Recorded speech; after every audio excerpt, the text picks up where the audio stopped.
In primetime news this evening, lawlessness.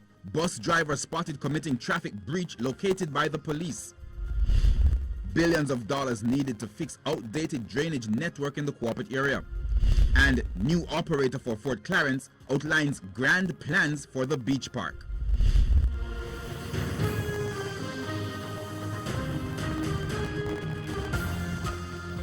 Good evening and welcome to Primetime News, on air and online at onespotmedia.com. I'm Archibald Gordon. And I'm Janella Precious. Also this evening, the top business stories of the day. Herman Green has our preview. Herman? Thanks, Janella. Well, it's Wednesday, so I'll be giving you the latest movement in the price of fuel. Also, egg farmers want you to eat more locally produced eggs. I'll have those stories and much more in the business day. If you can tell the difference. From Herman, we go to Jermaine at the sports desk. What's happening there? Well, Archie, speaking of eggshells, I tell you what, Jamaica's World Championship team is out and Brianna Williams is in.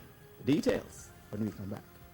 There's also sports commentary, E-Prime, and weather in this newscast. But before the break, the feedback question. And this evening we're asking, what is your reaction to plans announced to do drain improvement after the road expansion project in the corporate area? You can share comments online at facebook.com/Television Jamaica and tweet us at Television Jam.